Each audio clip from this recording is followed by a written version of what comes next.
I think, again, the reason that we're doing this is to, highlight fathers who are doing something great out here.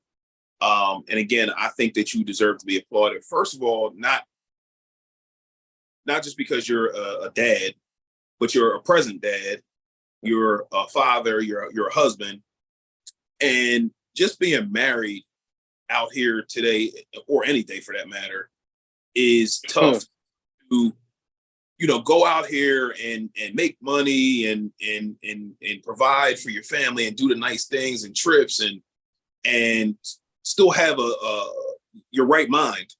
Yeah. Big bro, man. And again, that's why I think like this came up in my spirit to do this, because again, I think that fathers get really overlooked, and we're out here, we're busting our behinds trying to achieve things in life, trying to make families happy, make money, and be an upstanding citizen at the same time, bro. Yeah.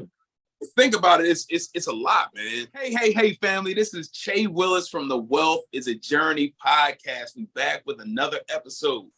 Hey, listen, we're doing something special, and you guys got to work with me because I'm figuring it out as I go.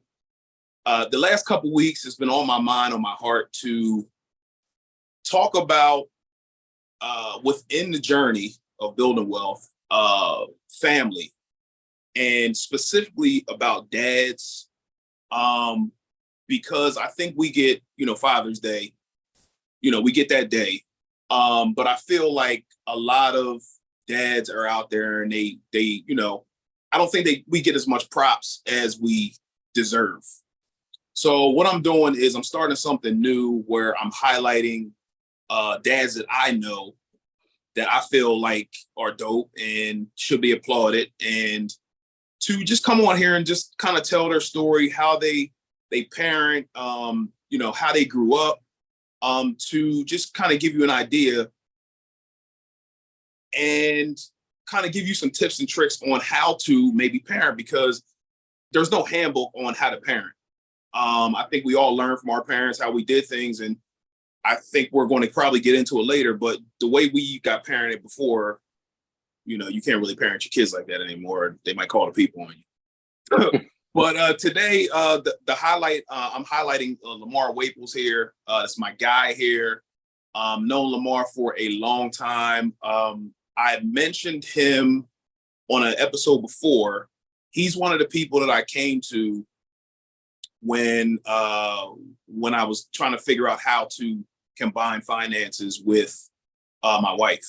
So he was one of the people that was very instrumental in giving me guidance, wisdom on how they do it, him and his wife, Christina. And he was also an entrepreneur highlight as well on a previous episode. So today we're highlighting Lamar, my guy. Lamar, welcome to the show, bro. Thank you for having me. Appreciate it. Looking forward to the conversation. Our conversations are authentic, genuine, and a little off the rails sometimes, so it should be fun. And, I don't do, this is my first time on the podcast. My skin looks pretty good, so shout out to my dermatologist, Dr. Jennifer David. Hey, man, she's in Ben Salem. She'll get you right. Oh, man, you're a wild boy for that, man. But Lamar, go ahead. No, go ahead. That's all for the love. I don't even get a finder's fee. I'm just letting people know who she is and what she did. Oh, man, I can already tell what kind of show this is going to be, bro. But like I said, man, I wanted to shout you out, bro, and have you on a podcast too.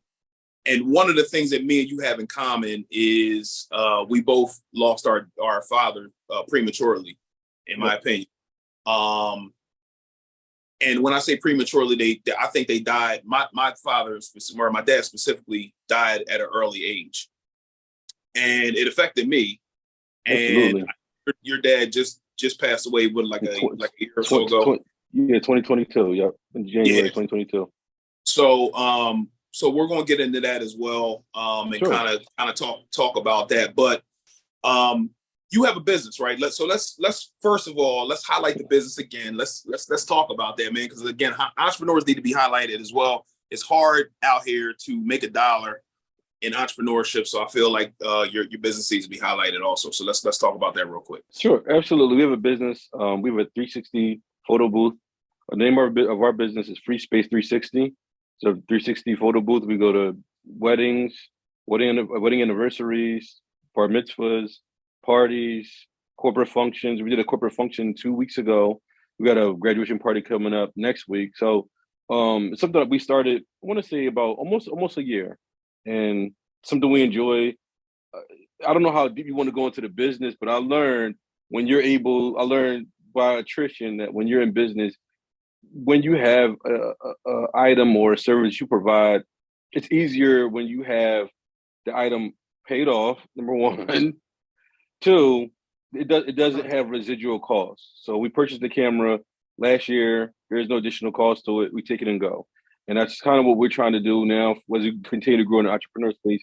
Make sure we get items or houses or anything that we can take and go, and doesn't take a lot of labor or things that's going to take time away from our family and things of that nature, and bring in residual income.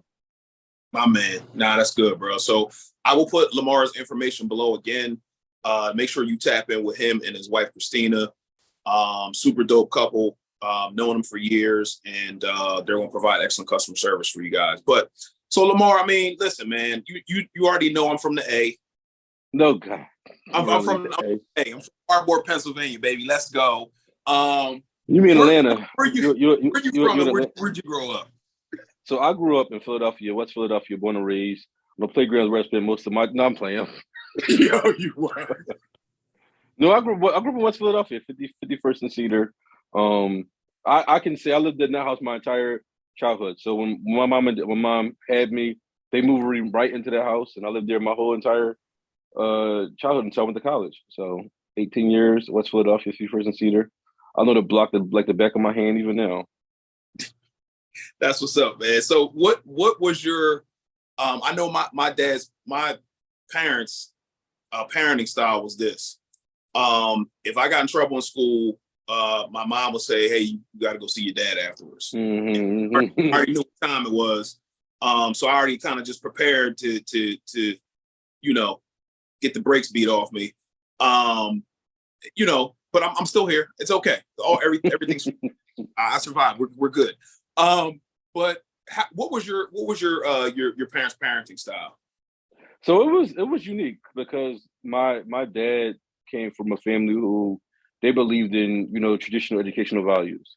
So they wanted you to be smart, get good grades, propel and go to college, go to graduate school, and do something with your life. And my mom's side of the family, my mom's family was very religious. So I grew up in a house where you had to get straight A's and be saved and go to church every Sunday.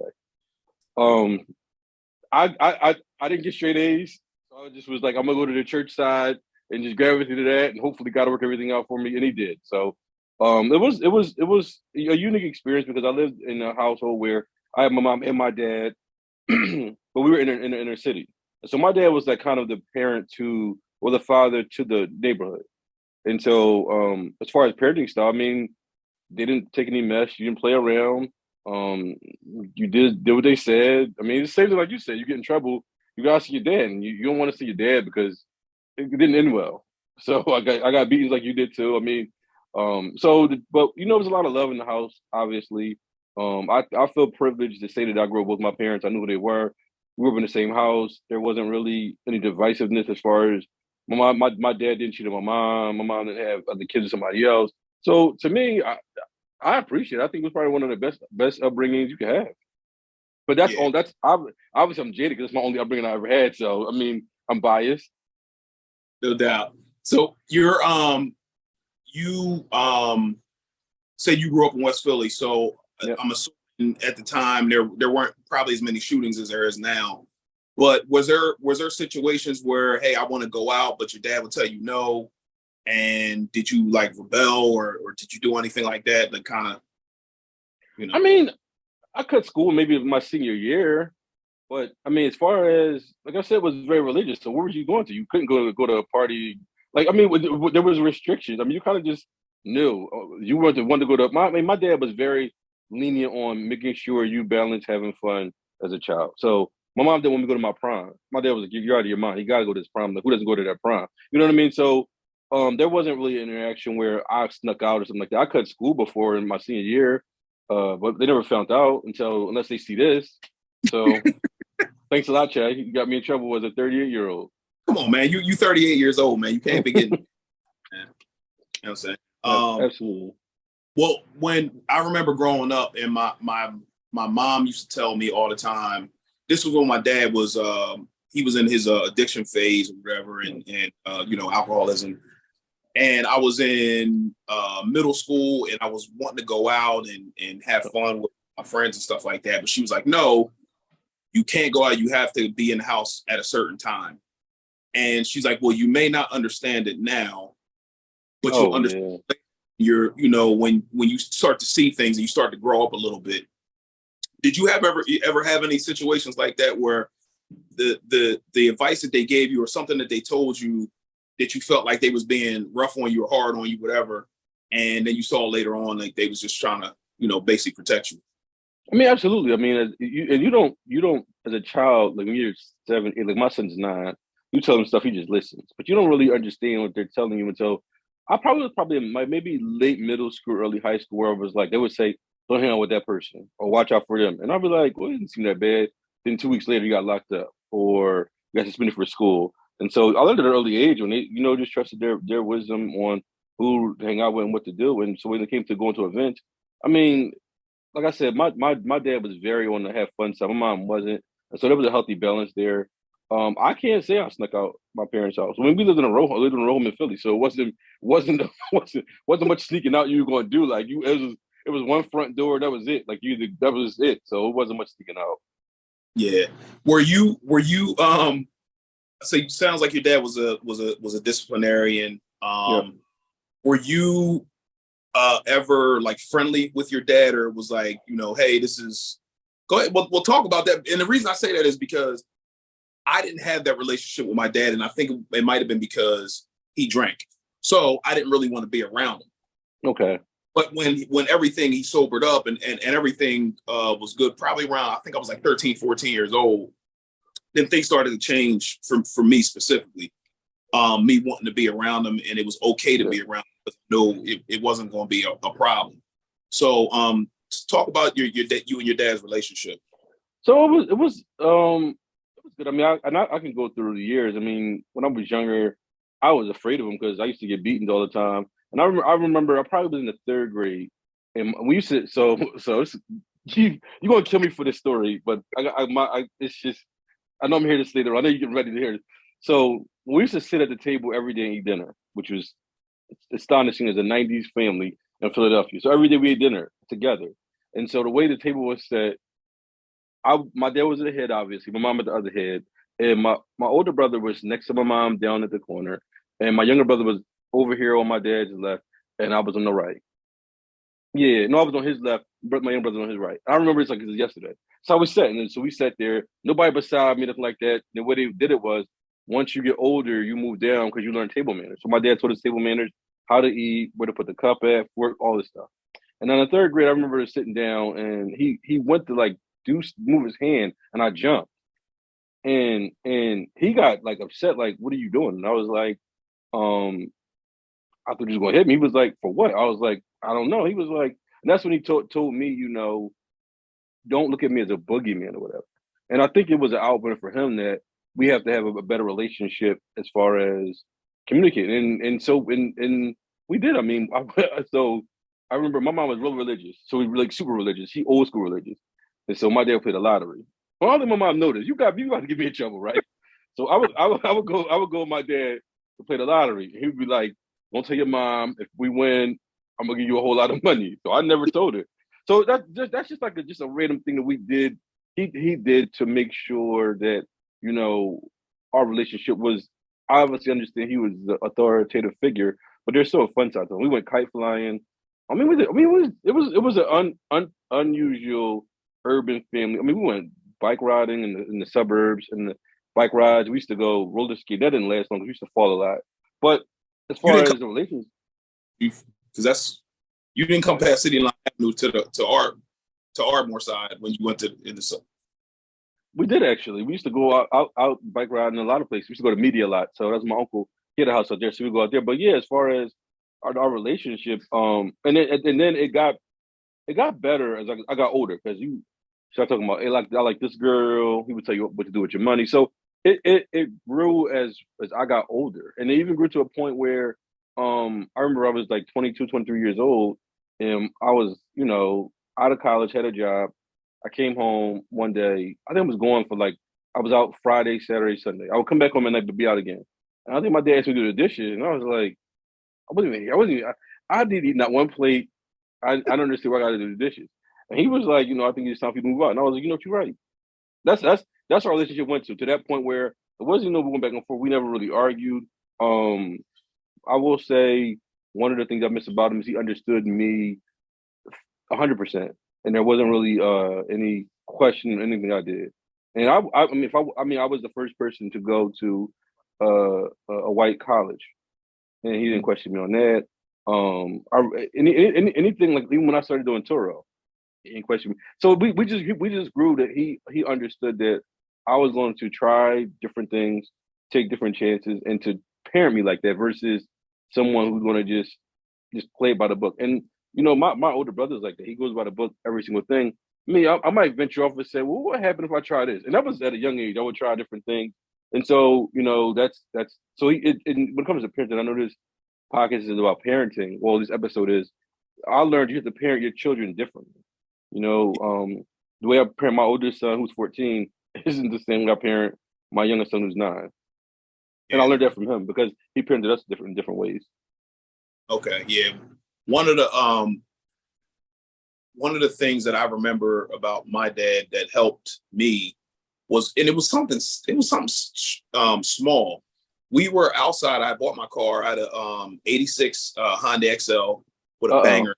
And you can hear me coming from blocks away. Pause. 4-door, your first car? Well, yeah. Yeah, I'm dead. Listen, I'm sorry. I apologize. My bad. But yeah, it was a 4-door hatchback, and he was outside cleaning his car. And I'm like, hey man, how you clean your car? He was, showed me how to, put wax on the car and clean it, whatever the case may be. So, and then we just had a conversation. I don't remember what the conversation was about, but I remember I was maybe 16 or 17. And it's the first time that I remember that we had an actual conversation. Yeah. And I almost cried. Like I was sitting there cleaning the car and I'm like, yo, this is dope, man. Yeah, it is dope. Yeah. I remember that. And even though I started off being the authoritative figure with my son, and now I feel like I'm a soft parent now because I talk to him because that's not how I was raised. I have conversations with him because I remember how that made me feel to have a conversation. Yeah. It was pretty cool, man. It's different. Sorry to cut you off, but it's different now with like before. You never asked your parents why. You know what I mean? Like, yeah, go do such and such. Why? Or better go somewhere where we go. But we live in an age where information is important, and so now my youngest son will ask me why, and I'll tell him because you have to do.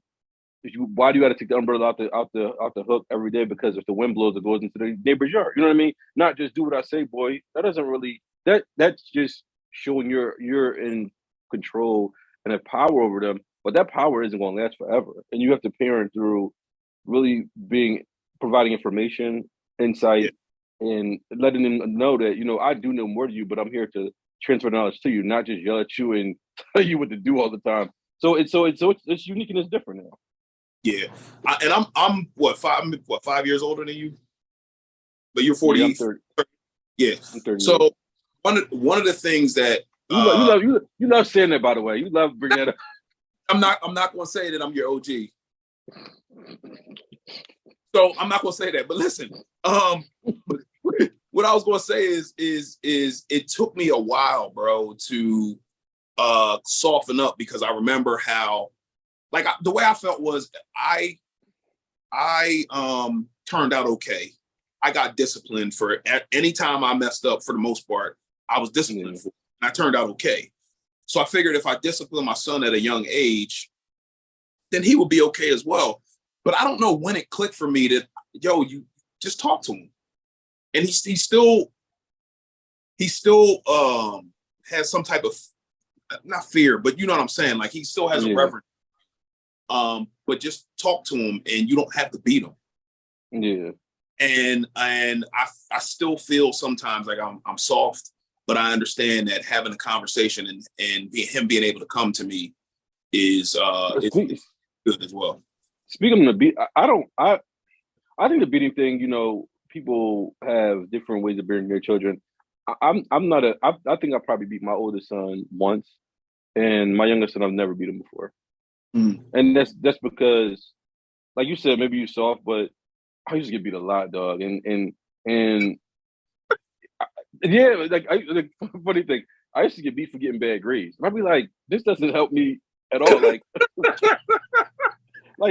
if I got a D and you got a B, and I still got a D, and I don't know how to get the D from a D to a C or to a B. And I think I explained it to my parents before, and they put me in a civil learning center and all that stuff.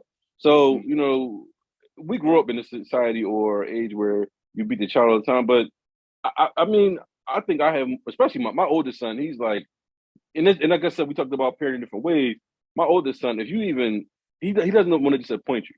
So if he did something wrong and he knows wrong and you know it's wrong, he might cry. You don't even have to be. He'd be upset, terrified just because he made a mistake. But then you gotta parent him from you're going to make mistakes, and this is the best time to make mistakes now when you can correct them versus when you got to pay the penalty for them later on in life. My youngest son, you gotta get through to him. So you might tell my youngest son to do something, and he might not hear. She might have to yell at him.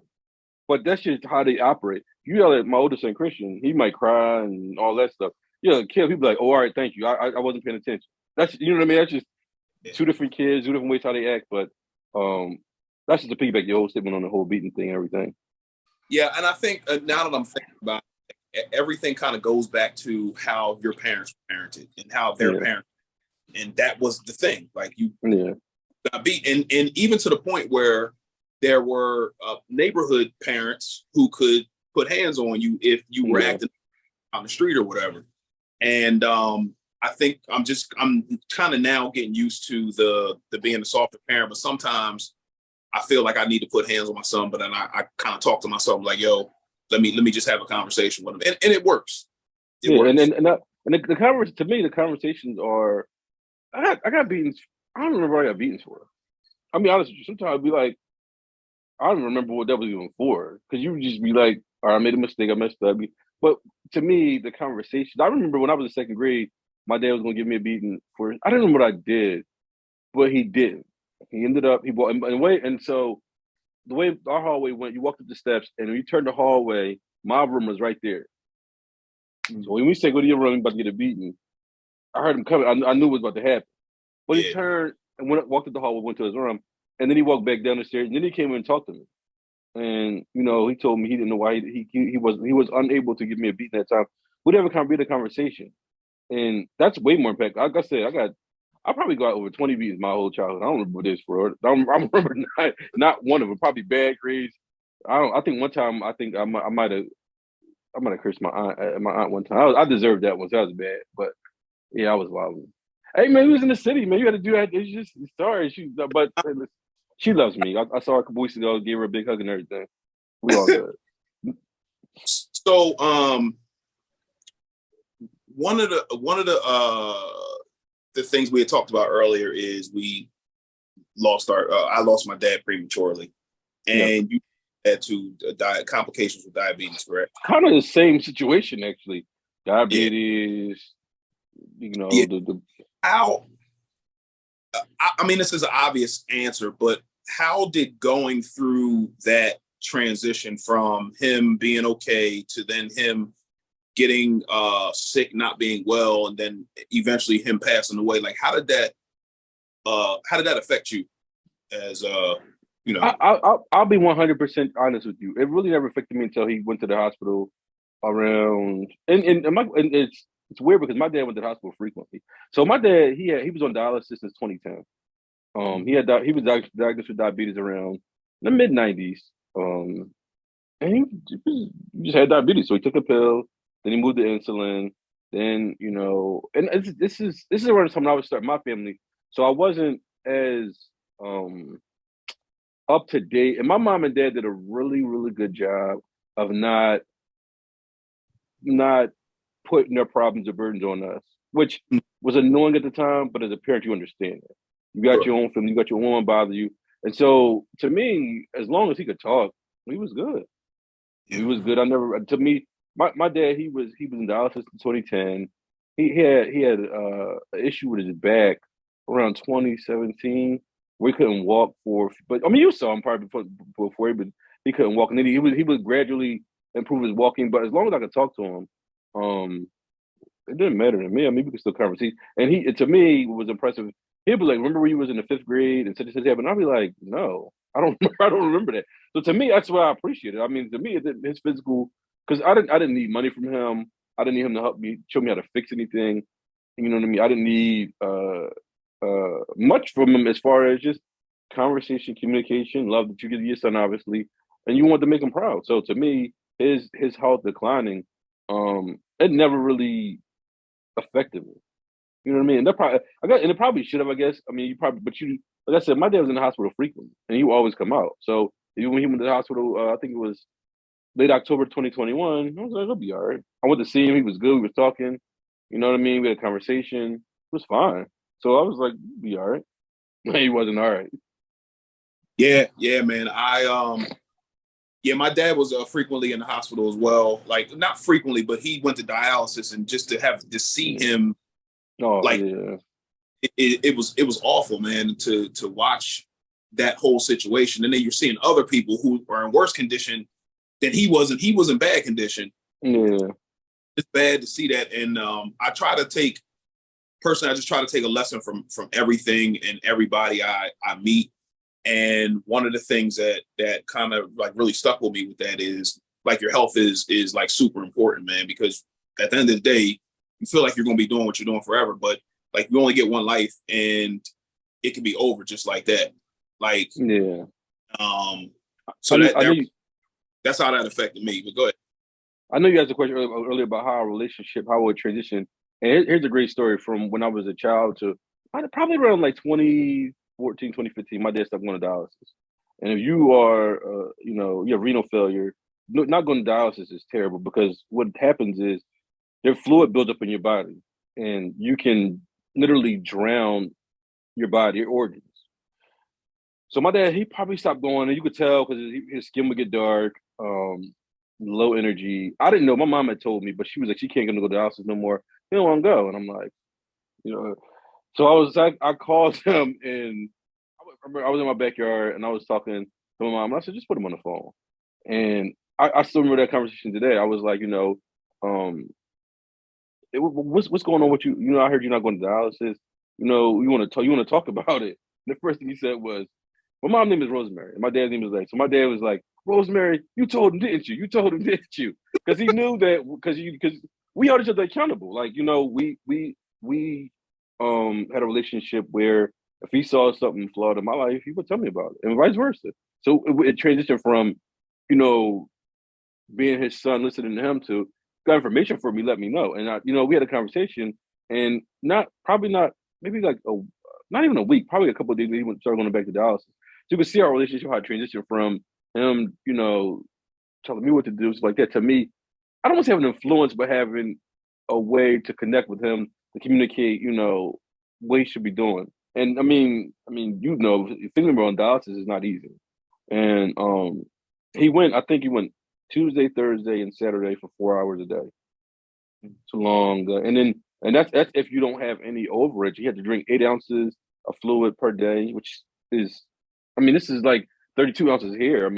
8 ounces is not much, and so it was a big challenge. And I think as a family, we just bonded together and did what we needed to make sure it was taken care of and everything was together. But then look back at it, we were like, how in the world do we deal with that? That's Yeah. even now think about that conversation. How you call your dad and say you need to be doing this? Like that's crazy, but it was important. He went back. So that's just an example of how our relationship transitioned from just me being a child and all that stuff to him trusting me when I have his ear to say something. Yeah. And I think this is not, I don't want to get on the soapbox or whatever, but I want to let the listeners and the watchers of this podcast know, like, it's very important for you to be in your children's life as long as you can be. So however you need to take care of yourself, you need to take care of yourself, whether it be walking, dieting better, just eating better, just stick around as long as possible, man, because your kids need you. Yeah. So I think it's very important to say that, because I was 2018 when my dad passed away, and it still affects us to this day, like in one way or another. Every day. Oh yeah. So I'm saying all that to say it's like, you know how a kid is when they don't have their father around or whatever, or single mom, whatever the case. And I'm an adult, and it affects me now that my dad's not here. So I'm saying that to say, to make sure that we're taking care of ourselves, even moms. But this is, talking about dad specifically today. But parents, please take care of yourselves, so as long as possible while we're on this journey. Thank you. I want to kind of transition to your kids now. Sure. And I talked about this on a previous on a podcast episode before. During the pandemic, I kind of realized that I was trying to give my wife was trying to give our son at just everything, just trying to give him stuff. Oh, we know. No, nobody knows. It's because I just told them that's the only way we know. Don't do that. So, but I realized that that's the trap right there. We try to give, and we don't show them how to handle the things that we're trying to give them. One of the pieces of advice, or not advice, but command that my dad gave me, he told me, and this kind of ties in. He told me that when I was 14 years old, he sat me on the side of the bed. He's like, "Yo, come here real quick." Sat me on the side of the bed. He's like, "Yo, you're going into high school. When you graduate, you're going to either have to go in the army or go in the military. You're going to go to college, or you're going to get your own apartment. But either way, at 18, you're getting out of here." And I'm like, "Fam, I'm 14. But at the time, it didn't really make sense to me. But he was trying to tell me that I needed to figure it out. Yep. And I needed to start thinking about the future. So one of the things that I'm trying to teach my son now is about what we do now affects us later on down the line in the future. So what are the things that either your dad told you that you're now kind of giving that information and guidance to your kid? First of all, what are your kids' names? Let's highlight them real quick. So I have a 14-year-old. His name is Christian, and I have a 9-year-old. His name is Caleb. Okay, cool. So what things or did your dad tell you that might have been like, well, wow, but now you maybe telling your kids that or something in that lane? Yeah, I mean, one of the things my dad, he had a saying was, mother may have, father may have, but God bless the child who has his own. And I used to be like, what does that even mean? What does that mean? My parents grew up in like the lower part of Delaware, where it was really country there, right? Not where the beaches were at, but in the country or whatever. So they got like a lot of sayings for different things, and they would say them all the time. I had no idea what that meant. But I think, one of the things that transition is my parents wanted me to be able to be a problem solver, figuring things out. That's part of life. People who create problems, people want to solve them. That's how life works. If you are a problem solver, you'll always be able to think for yourself, be able to make good decisions, and be sought out for whatever you're doing. Whether you're entrepreneur or whether you are working for a corporation, you can solve problems. You can add value anywhere. And so that's what they taught us. And another thing, we were taught to work hard. So, and it's funny you mentioned it because, we had a situation with my son. He probably was like around like 10 or 11. He was just lazy. Just lazy. And he was typical kid, 10, 11 years old, want to lay around. And I don't like it. So I'm like, you got to have some kind of work ethic to you, whatever you want to do, whether you want to be a professional athlete, whether you want to be a movie star, you got to have work ethic to do whatever you want to do. And so that summer, he had came to us and said he wanted a gaming computer. And I don't remember the story or not, but he said he wanted a gaming computer. And I was like, let's figure out a way you can earn the money toward it. You know, he wanted to build his own computer or whatever. The parts were $1,000, and so I set up where we would go to Philadelphia um, every other week, so twice a month for the summertime. He would cut grass, and he earned his own money.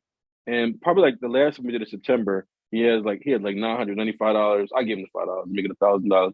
And you know, he was ready to buy his computer. He was excited. Got done cutting grass. I said, "How's it feel?" He said, "It feels good." I said, "You know, you earned the ability to buy what you want. You guys, isn't that a good feeling?" He said, "Yeah."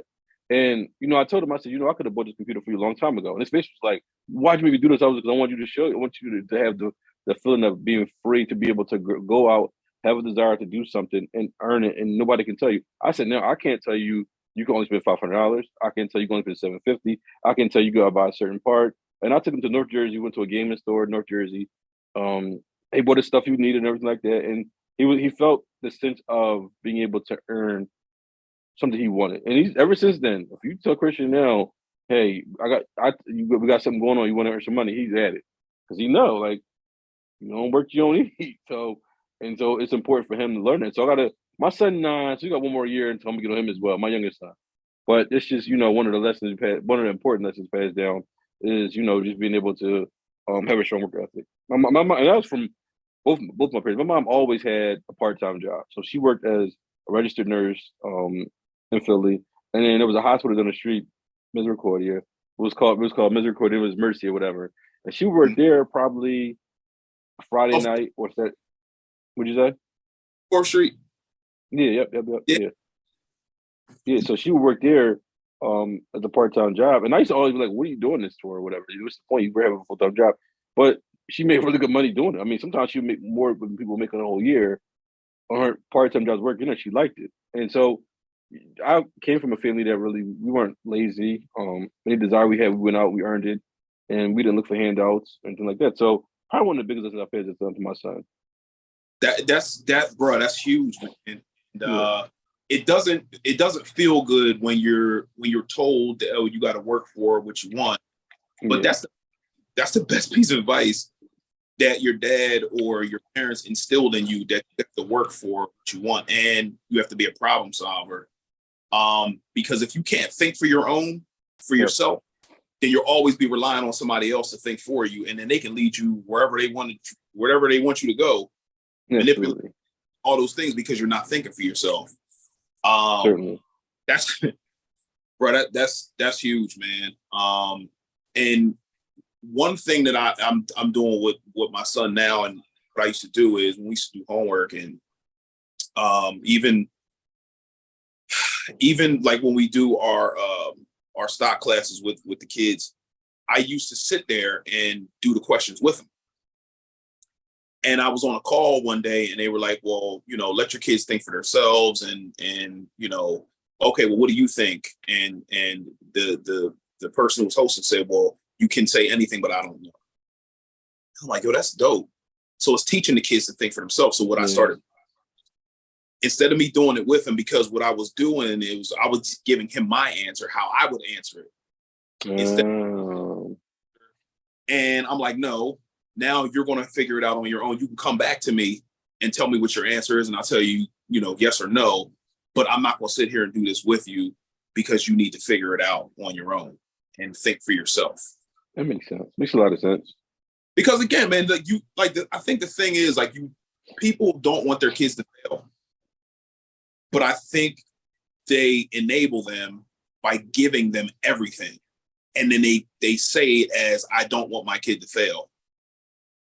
But the kid's going to fail more if you just keep doing everything for them.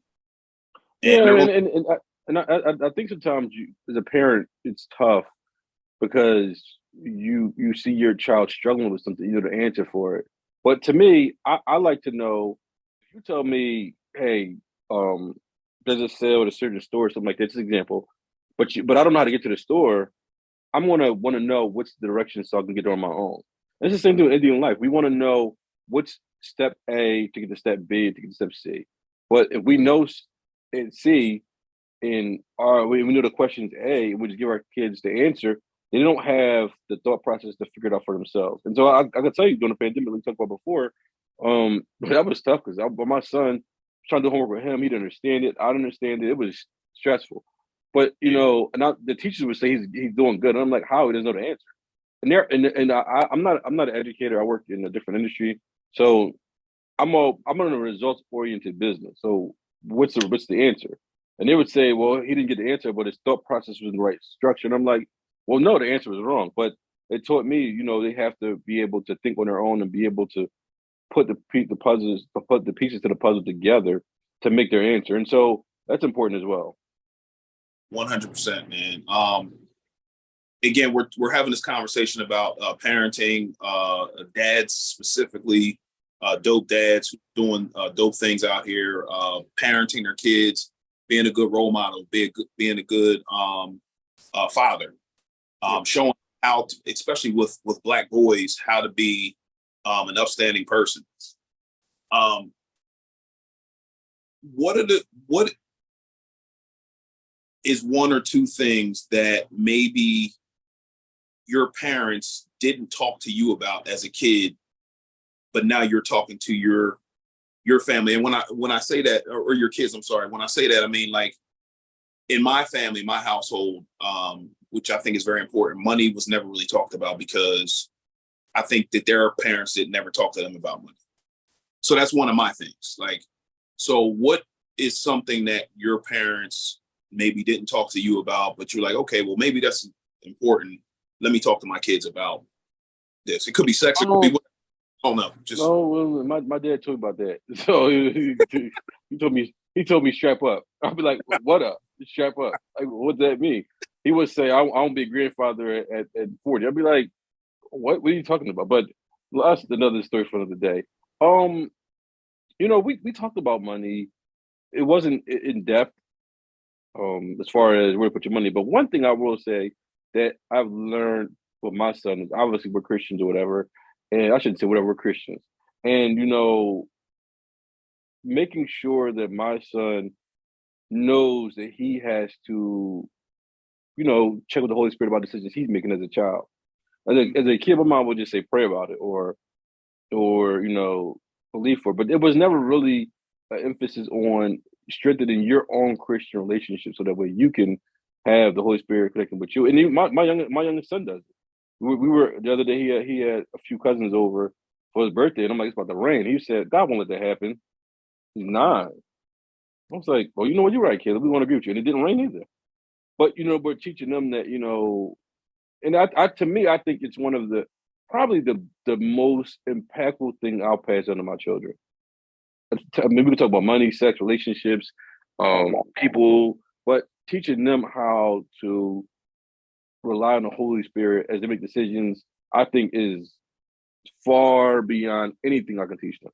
And it wasn't that, you know, my parents would say, you know, pray, but my mom and dad would always say, fast and pray about it. And I'd be like, now I'm hungry and I don't have an answer. But it was, you know what I mean?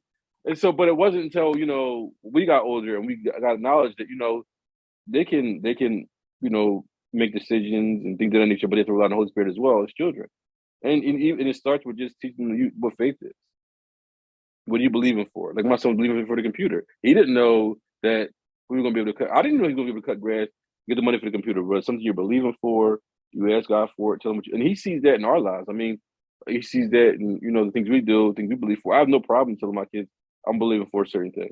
So when it happens, they know that I believe for it, and it sharpens their faith. My son, and here's an example. My son wanted to go to a certain school, and he didn't get in. He didn't get in. It was March. It was about February. He didn't get in, and he was, oh man, I wanted to really go there. I was leaving to go there, and I was like, well, you know, I was like, this doesn't mean no. You know what I mean? It might be the leave, but it doesn't mean no. And long story short, he ended up getting in.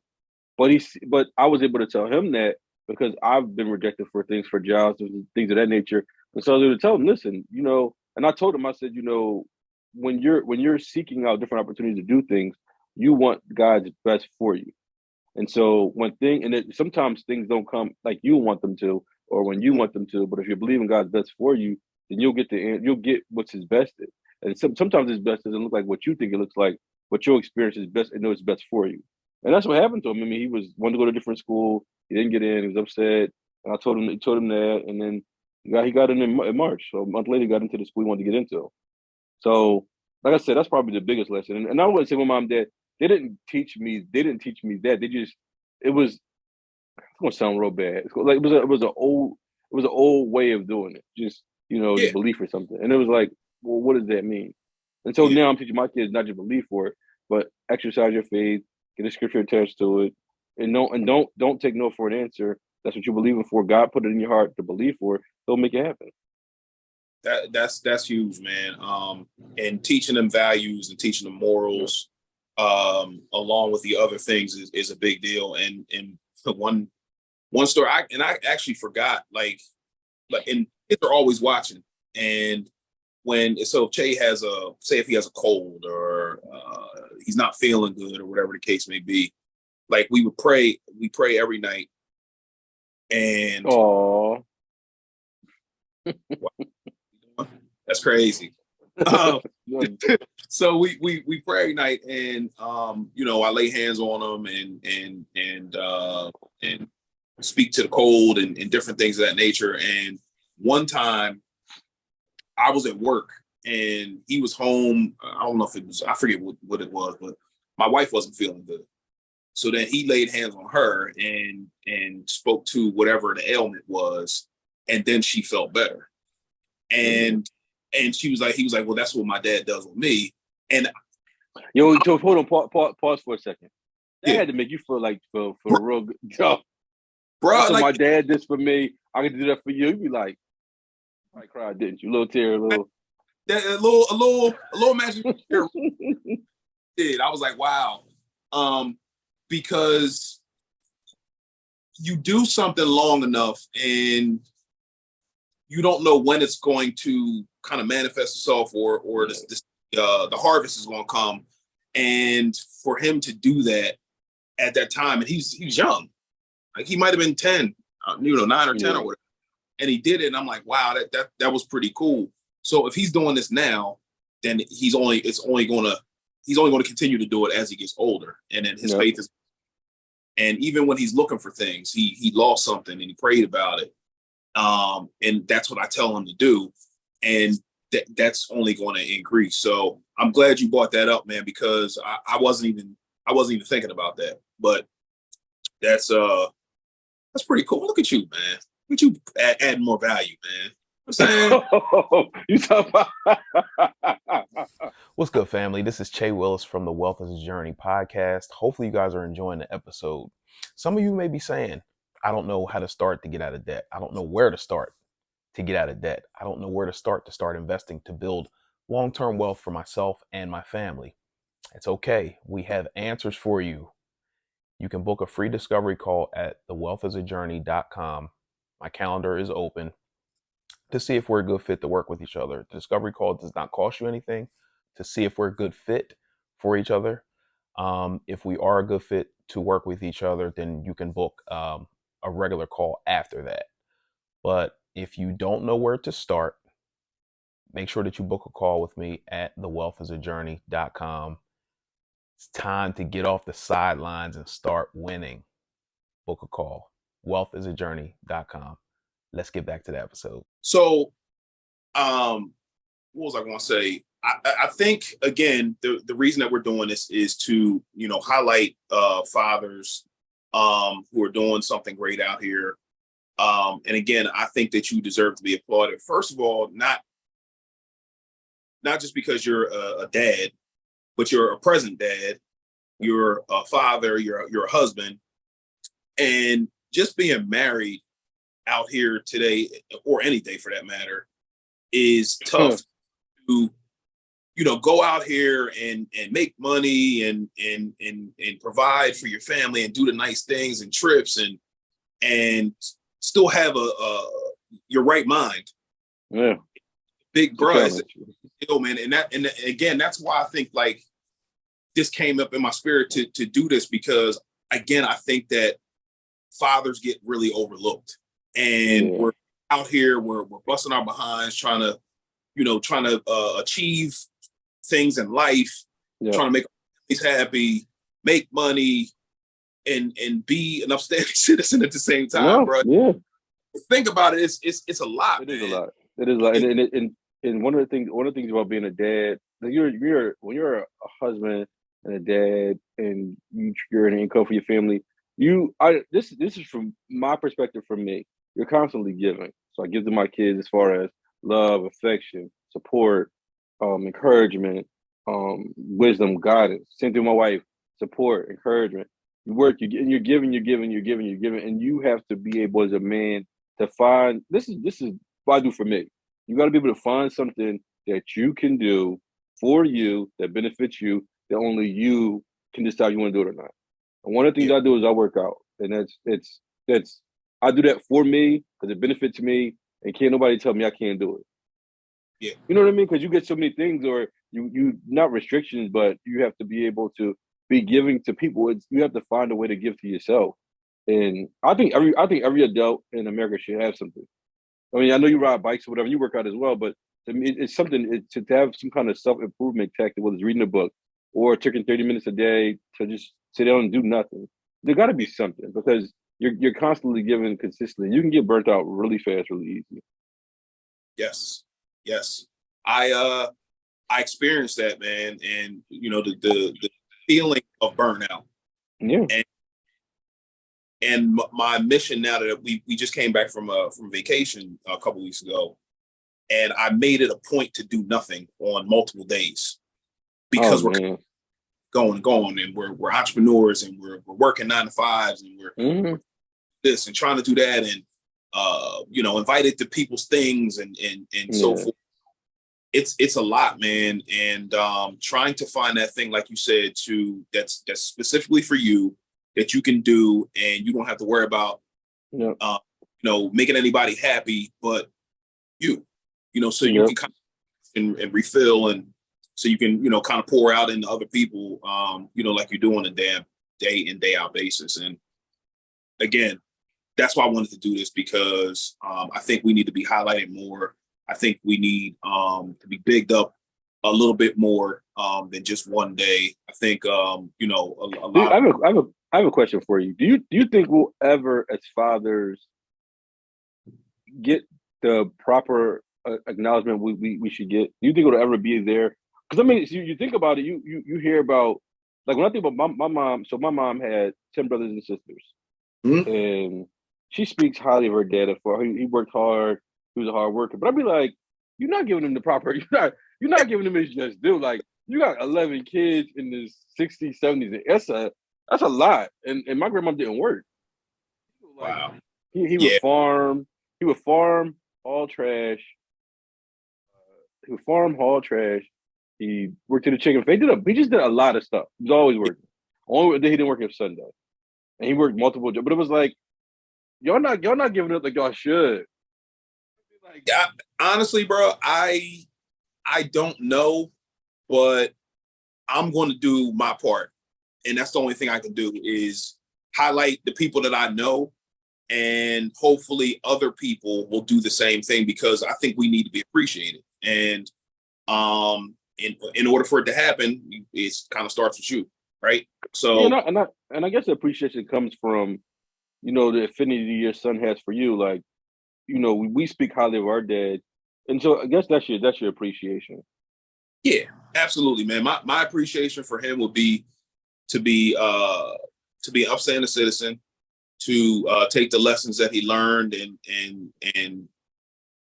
the things that he learned in his house, and good or bad, and to take him out in the world, and utilize whatever information that he Yep. from here, to get out on his own, and raise his own family, start his own family. But honestly, I don't think so, man, because I think and I don't want to go in too deep into this, but like, I think this society is geared towards women, and geared, when I say women, I mean like the single moms, and we talk about the single moms, but how often do you hear about the single dads, Yeah. or dads period?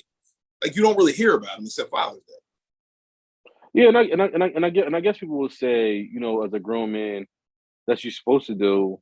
And so as a man, you just do. I mean, you just do it, and and I will say, as a man, being able to be a provider is rewarding.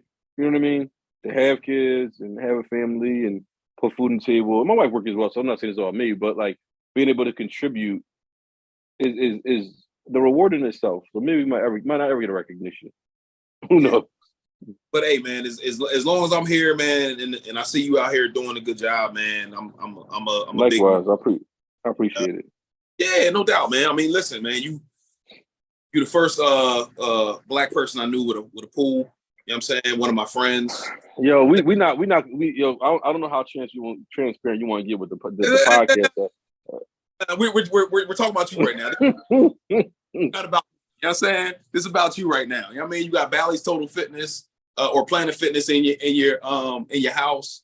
Yeah, I mean, you got a lot going on with you right now, man. It's inspiring to look from afar. You know what I'm saying? It took a long time, a lot of faith, to be honest with you. You know what I'm saying? And listen, man, if I know, but you know what?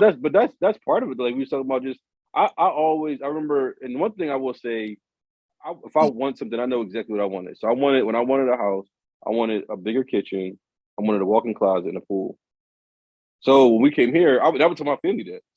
So my son was like, "Oh, you got your pool, you want?" I'll be like, so it just teaches them like you can have what you want. And even with the whole, I call it the family fitness center, but nobody goes there but me. But you know, I had an idea for what I wanted it to be, and you know, my son he heard that as well. They both saw it, and little by little, boy, the treadmill, then the bike, got weights, then you got a virtual climber and a bunch of stuff or whatever. But they saw it accumulating based off me wanting to have it, and then seeing it happen, they were excited. And so, like I said, it just builds their faith because they can do what they want to do as well.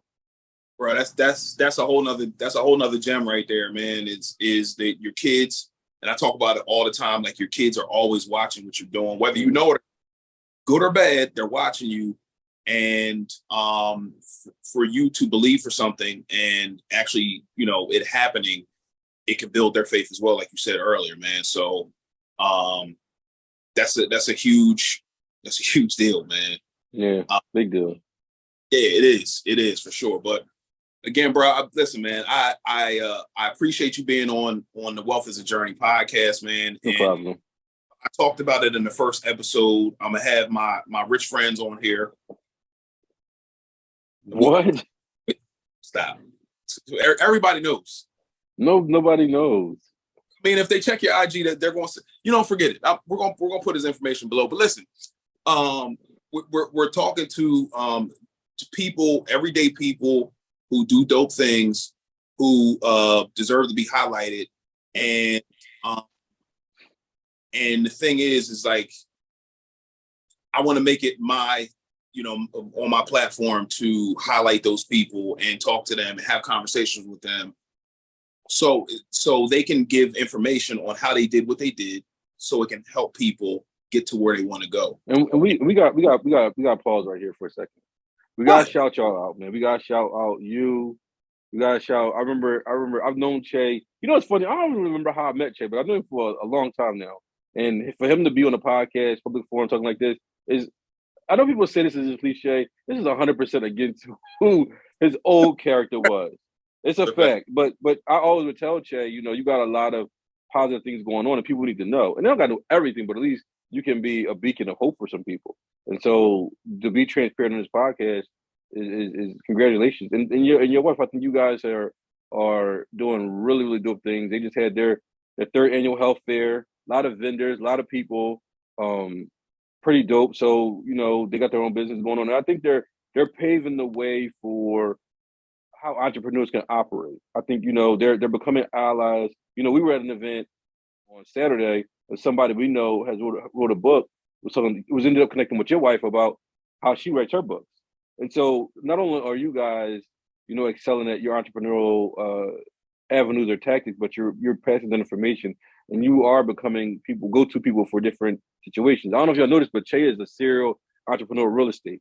He don't talk about it a lot, but like he got like we call him the Donald Trump of Chester or whatever. But don't ever call me Big T, yo. Don't do that. That's not. No, but it's important. It's important that you guys, you know, get your recognition as far as being trailblazers. And people can rely on, have questions. And I know going out and stepping on a limb to do something is, to me, risky, but you get to see the rewards from it. And now people are seeing that are successful, and they're asking you guys how can they do it as well. So congratulations to both of you guys on that. Hey, man, I appreciate that, man. Thank you so much, bro. No But problem. yeah, I wanted to have you on here, man, because I think you can give people nuggets and gems on how to parent, because there's no real handbook on how to parent. And a No. lot of people struggling out there, man, and just trying to maintain. Because if you think about the things that you do on a day-to-day basis, right? And then you add on the things that you have to do when you get home, and then be an example for your son, and this and that. And it's a lot, man. And Yeah. have a blueprint or somebody who can give you some nuggets on how they parent and how they still maintain their sanity while doing all these things and running businesses and so forth. I think that it deserves to be highlighted, like I said before, man. So I definitely appreciate you No being problem. Thanks for having me. Journey Podcast, man. Thank you so much, bro. Before I let you go, do you have any parting words for any fathers or anything out there that maybe, I don't know, may need some advice? Anything? I put me in a spot. I don't have any like highlights or like anything like that. I mean, just do the best you can, man. And kids know. The kids know when you're doing the best you can to put your best foot forward. And if you need help, ask for it. You see a dad somewhere, something like that, or uncle or a cousin, and you're struggling with a certain situation or scenario, whether you're parenting a son who's thinking about having sex, or a daughter, or they got into drugs. You know, I think I will say this, one of the things that's important is build a community where you can have people, one or two other parents who have been through what you've been through, that you can ask for advice or situations on to help you out. Because it's one of those things you're doing, and you only get one shot at it. Once your kids are adults, you can't go backwards. And so each day you're trying to like make sure you're doing the right thing, or each week. But yeah, make sure you have somebody you can talk to about different situations when it comes to parenting. Oh, man, I appreciate that, man. And again, thank you so much for being on. I'm sure you'll be back on again when we families the show Black Love, it was pretty dope. And I know that those are people who have, made some type of success and so forth. But again, we're talking to everyday people who are successful, but the world just doesn't know. And I think that dads are important, and then the family dynamic is important as well. And again, people don't know, maybe they didn't have the best family growing up or whatever the case may be, but they have their own family now, and we can give them advice and tips and tricks on how to, how we do parenting and family and so forth. So there's going to be a lot more to come on the Wealth is a Journey podcast. We're not just talking about money. We're talking about the total package. Pause. Thank you. Yo, you said the total. Hey, family. Hopefully you guys have enjoyed today's episode, man. That was so powerful, man. Today's entrepreneur highlight is going to be Ronnette. Ronnette, tell them what you do. Hello, Welcome to the Journey podcast listeners and subscribers. I am Ronnette Branham, host of Educators with Oil podcast and YouTube channel. Here at Educators with Oil, we offer biblical strategies to help educators with effective teaching. These strategies can be implemented in goals for teaching, following directives from your school district, and even in your daily life. Follow me on your favorite social media platform as I admonish teachers, educators to take your spiritual oil with you wherever you go. Thank you and have a blessed day. Make sure before you go, you like and subscribe to the podcast. If you feel like it has added value to your life, make sure that you share it. Who knows who it may help? Sure, you know people that this could help. So make sure you share it, like, and subscribe. Thank you so much for tuning in. We'll see you next week.